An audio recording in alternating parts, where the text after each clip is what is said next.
Thanks right? again. Look at this crowd. This is the last part of the day, and they came for you, and obviously for It good could reason. certainly be somewhere else, couldn't it? Absolutely, Yeah. at a party coming up soon. Good. But I want to ask you, I know you spent a lot of time working on this concept of psychological safety. You're the one who coined this term, yes? More or less. Yes, Yeah. more or less. So it's interesting to me because I buy in. I think it's the smart thing to do, the right thing to do, the effective, efficient thing to do. And now I'm wondering, for all the people in our audience, what micro steps can they take if they are not the manager that is necessarily deferential or allow themselves to be vulnerable for their teams? And for the individual, because everyone has to buy in, if they're not the type that no matter what the directive is, somebody invites them, please, I want to hear from you. They're introverted. They're from a marginalized group that doesn't feel like they can speak up for whatever reason. What are some of the micro steps people can take so managers can create the environment of psychological safety and individuals can contribute to the environment of psychological safety? It's a great question. And as you say it, I hadn't really ever articulated this before, but I'm not sure everyone has to buy in. Okay. Enough people have to buy in that it just becomes a different way of working around here. Right? There's enough candor that it just, the guards start to go down. Okay. But the more important answer is, I think the number one thing, micro, you said, the number one thing is ask good questions. Okay. And the beauty of that recommendation is that anyone can do it. Right? Anyone can do it. The team leader can do it, the boss can do it, a team member can do it, and it's almost always appreciated. And again, I'm going to define a good question as one that is focusing on us on the issue that matters, that is phrased in a way that requests thought, and it gives people room to respond. Okay. So anytime any individual asks a colleague or even a manager a good question, they're showing respect.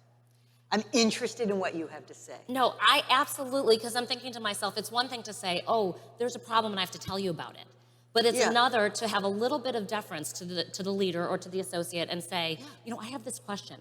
And everyone knows when you ask that question, you're challenging in some way. But if you ask it, you're paying respect. And I can see, even in that you just asked me, I'm curious to see what you think. You were doing right then, you were asking my opinion, and it was inviting me to discuss my opinion, which already makes me feel more comfortable with you. Yeah, and welcome. Right? Yes. So I'm inviting you. Right. I mean, the great thing, so even the beauty of it is that even the introvert, who, as you say, or the person who believes themselves to be in a marginalized group, if asked a direct question, it feels mighty awkward not to answer. Right. And so we answer, and then of course you've got to listen. And be appreciative of what you're learning. Now, did you learn over the last 19 months or so, like that Zoom allowed for people, or can you take some of those lessons? I know everyone's like, oh, Zoom. Can you take lessons from that? I mean, are there ways that leaders can invite opinions anonymously or in some other way to encourage discussion? Absolutely. So that, Zoom, it's a blessing and a curse. It's a double-edged sword. It can inhibit voice. For all the reasons that all of us now know all too well, it can be harder to sort of jump in or to lean in and then have someone realize that you have something to say, right? All of that is gone. We've lost that in Zoom. But we also have the tools, the polls, the chat, all right, let's just go around the screen and get your thoughts on this, right? So what it means is to make this work in Zoom, you have to have an even heavier hand. In terms of sort of creating the space and the opportunity for voice. Right, absolutely. And we all want to be back around the water cooler anyway. So it's a nicer environment when we're in person. Thank goodness, right? We're all here. So I also was like listening to everything you had to say and felt very educated, and I'm sure everyone here is enlightened as well. And in a perfect world, they're going to all leave here. They're going to take all these concepts back to their organizations. They're going to read your book. They're going to really follow through. No. So that, yes, we hope that happens. And there are all these people impacted. But to be honest about it, for it to be fully fleshed out and implemented in an organization, there's work to be done. People are going to have to implement processes. This is going to have to be a directive. It's going to cost people time and money. And this group of people, all these people in their capacity, they respond to the bottom line. They need to justify the cost of an effort. And I would love for you to talk about research or companies that have put numbers around this. How effective, how much more productive are people? What kind of loss has been avoided, and can we measure that? That's, yeah, oh, so much, and I I don't know, want I'm to, sorry, I I don't gave want to you a take lot. too much time with this, but I will say there are studies, thankfully, there are studies most studies, by the way, happen at the team level inside organizations, but there are a handful of studies at the organizational level, and we have been able to show with higher psychological safety, a greater return on investment, better financial performance. But the tricky part here is that in a psychologically safe environment, you are one of the best performance advantages is the crises that don't happen, Right. the failures that don't happen. can't measure that. And you can't measure it. You right. can't say, "Wow, we avoided a major scandal this year," right. and tell your shareholders to applaud, right? It's that's like, right. huh? Right? So there's a certain amount that we have to take on face validity. We live in a VUCA world. You do knowledge-intensive work. Problems don't age well. You want and need to hear about them quickly. That the price tag on not hearing about them can be anywhere between small and enormous. Right. But yes, there is research. There's certainly plenty of research at the team level showing better performance. And so what we often, you said investment of time and resources. What we often underplay is how much time and how many resources are invested in not speaking up, right? In not making the decisions we need to make and sort of kicking the can down the road. And then that just looks like normal business as usual, and we don't know that we could be performing at just a much higher level. Right. So, but you've done all the research, and you have seen that it's really like in the operating room, right, with the non-invasive surgery. So we should just take a lesson from that. Right. Take a lesson from that. Right. Take a lesson from Google. I didn't mention the famous study at Google a few years ago, but they studied 180 teams over 3 years, tested 250 different variables. Psychological safety emerged as the #1 predictor of team performance. So, Well, if Google says so. Google says so, right? Yeah, absolutely. All right, well, thank you for that. All right, we're going to take some questions from the audience. Thank you all for submitting them, and the virtual audience as well. So, Amy, how can a subordinate, as opposed to a manager, foster psychological safety in their workplace? We talked a little bit about that. Yeah, we talked a little bit about it, but I'm going to give you 3 words: humility, curiosity, and empathy. And humility is recognizing out loud, wow, we've never done this before. Or wow, this client is very demanding. Whatever it is, you say it out loud and you sort of break the ice and you make it clear that we need you. Like we need ideas, we need your voice. So you can just be the person who's sort of naming what everybody already knows. That helps. Curiosity, again, asking good questions, showing the respect that you have for your colleagues by being the person who's like, well, wait a minute, what about this? Have we thought, what are you seeing out there? And so you're inviting voices in. And then finally, the empathy to have a productive response, that choose your response, when you hear bad news or when someone says something you don't agree with. Right. Well, I'm wondering also, like, how do you feel, and I don't know the answer to this question, how do you feel about somebody, like if they were having some water cooler talk and you're in a meeting and they say, oh, Amy, you had a good idea about that. What do you think? Like calling people, inviting them, even if somebody else asked the question, inviting one of your colleagues. But it's a good, it's a warm call, right? Right. Because I know you have an idea. I'm not putting you in a position where I might embarrass you. Right. I know you have an idea. I believe it to be good. Yes. And I'd like to, I'm gonna invite you in because you're a little quiet. Yeah, okay, great, I love that. All right, so another question is, what are your recommendations for navigating a yes, sir organization? Good question. Name it, right? I mean, I believe you have to, a little bit of courage here, but name it, right? Name it, name what you see here. I see an organization that is at risk. Right?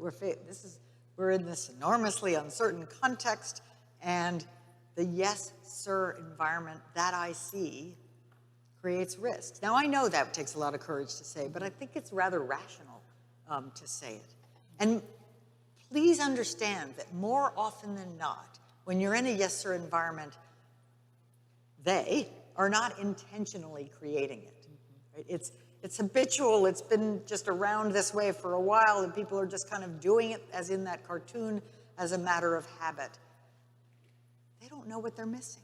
Right? They are not deliberately silencing voices more often than not. They're just unaware. So I have a personal example. Yeah, One of my best friends says that her CEO says, I don't like it when people have too much time on their hands. I want everybody to be a little overworked. Has said this out loud. Yeah, I want yeah. everybody to be a little overworked, and then I know that everyone's going to be as productive as they can and efficient as they can and not waste time. And so maybe not everyone is Right. well-intentioned. Well, that may be true. Yeah. Well, that person may just have a faulty, in fact, I would call it an outmoded mental model. Right. And there are some contexts where that might be true, right? Where there's an optimal amount of, like slight overload, but that better be a context where the formula for achieving results is very clear-cut. Because in any context where either innovation or judgment or ingenuity are needed, you need a little bit of slack. Yeah, right. You just do. Right. We So- talked about that with Sunil Gupta earlier. You need time to reflect. You need a little bit of slack. Yeah. Just a time to reflect, time to brainstorm. Innovation's not efficient. Right, no. There's about a million things that don't work, and then there's the one that does. Exactly, Right? you That's have to- not an efficiency game, but it is an investment game. Right? We invest that time solving that problem, coming up with that new idea, because it's going to pay off later. Right, absolutely. Okay, we have another question. In a virtual environment, how do you team well? For example, collaborate on the fly, given that we are not all in the office. This is a really important question. And I just saw a study in Nature Human Behavior, which is one of the Nature journals. It was done at Microsoft, actually. And it discovered that, and this won't surprise you, I'm quite sure, that throughout the pandemic, what we have seen was the collaboration has gotten narrower. We're still collaborating, of course, but we're far more likely to be collaborating with people in our silos and less likely to be reaching out across silos. So Don Sol's data would be even worse today. Right. And similarly, we're more likely to collaborate with people we already know, again, no surprise, and far less likely to be kind of bringing in new collaborators, new relationships, new partners. So you're identifying something that's a very real risk, a very real problem. And I think when you've identified something, it's your job then to name it, and then, since problem solving is a team sport, invite other people in. Right. I know, help because even solve socially, it. people have said, oh, during COVID, my social circles got smaller. Got It just happened yeah. everywhere. Just happened, of course. Right, so now No that we all happy know it. collisions, no, Right. accidental meeting Right. someone new in the lunch line and Right. kind of getting to know each other. So we're going to have to overcompensate Right. for that. Right. With like you deliberate. said, Yeah. the first Name step it. in solving a problem is naming it and then And moving then forward. realize it's a team sport to solve it. Right, absolutely. Okay, Amy, do you have a strategy to identify too many cooks in the kitchen that can negatively impact team goals? That sounds like something my husband would say, because he is the cook and in the kitchen. But my answer is teaming. I've talked a lot about the creating the environment where teaming can happen, but I didn't talk as much about the discipline for doing it well. This can be a very thoughtful, scientific, maybe that's not the right word, but process. So if you have too many cooks, I think by that you mean there are people here who aren't really adding value, or comments that aren't adding value, or it's just too chaotic.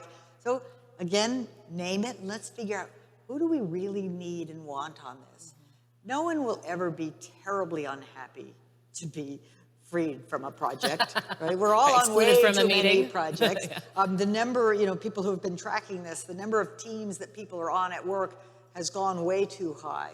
So we need to rationalize it. We need to have a couple of key priorities, maybe 3, much beyond that, and I have way too many, so I'm guilty, but much beyond that, we're just less effective to our teams, to our goals, to our clients. Okay, so if you have just the right amount of representation from the different And groups that might it won't be affect. clear in advance exactly what Right. that is, right? This has to be decided in a kind of iterative way through conversation. Right. And Adam Grant says, think like a scientist. Your husband's a scientist. Go ahead, evaluate your hypothesis, but if this isn't working, Right, then let's try it. Let's try it. reevaluate. In fact, when I was studying Disney, back during the making of Frozen, I was studying the systems animation group, and they kept experimenting with different size teams, different configuration, and said, look, we're trying to figure out what works. Right. And they made it like a meta project, right? They made it an aspect of the work. And they totally broke down the silos and did much better work as a result. Oh, I think that's a really important part. You make it a part of the work. Yes, absolutely. So there's the work, and then there's the work of how do we do the work. Yeah. Oh, I love that, Amy. All right, so another question is, how do you say no to a boss multiple times and not be deemed difficult? We're gonna write a book on Yeah, this one, I mean, right? you probably can't, but that's not true. You have to be doing more than no, right? You have to be saying, here's how I see it. What am I missing, right? So remember that table I had where you're sort of shifting from, I know I'm right, and this guy's being difficult, and I need him to agree with me, to, I'm pretty sure I have a valid point of view or a valid concern or this isn't gonna work, and I may be missing something. So I'm responsible for explaining what I see. Right. And then I'm also responsible for learning how he sees it. Right, and if you ask him the Right. question, right? If you ask Right. him or her, Right, him or her. the question. It's so funny when it's terrible, right? Because when I see the word boss, because in a way sorry, I shouldn't say this, a pejorative word, right? Yeah, It's right. not my Yeah. leader, my team leader, Right, my right, right, manager, right. or anyway, but forget that, scratch that from the record. So, but it's the way you say no matters. Are you saying it from a place of knowing or a place of helping Right. and curiosity and openness to possibly being wrong in your no? Right, right. So if you ask a question, then it's Yeah. paying a little deference, Yeah. allowing some feedback that you didn't Yeah. consider, and maybe then you won't be so But difficult not because you're not just a saying question, no. You're, right? yeah, I mean, I think you say, here's what I see. right. Yeah. Do you see it too? Am I missing something? How's this going to work? Right. All right, great. Great question. I love that it added a little humor to the afternoon as well. All right, what recommendations do you have when the boss fails to follow the recommendations presented? Well, there's a menu of options here. One is buckle down, do your work. Hope if it doesn't get too much in your way, right? If you can, by the way, sometimes it almost doesn't matter what the boss is doing. You and your team are just creating a wonderful thing together and go do it. So I don't know enough about the situation. Other times, you might be really in a tough spot and you might need help. So go to the ombuds people, go get help, get a coach, get HR, get some, because sometimes you really are in a tough spot and you need to do something. And this last question. Yeah, we have a last Sorry. question, and that is how do you know when to leave a 'Cause team? it's right. so related. I want to just go right absolutely. into this one, which please is do. that might be how you know when to. You've tried, you've been curious, you've been humble about what you see. You're very dedicated to making a difference in the work you do, and you find it's just not working. You owe it to yourself to leave that team. Well, I gotta say, this is just a spectacular way to end our main stage for today. Thank you so much, Amy Edmondson, everyone. Thank It was a pleasure to meet Thank you. you. You're wonderful. Love working with you.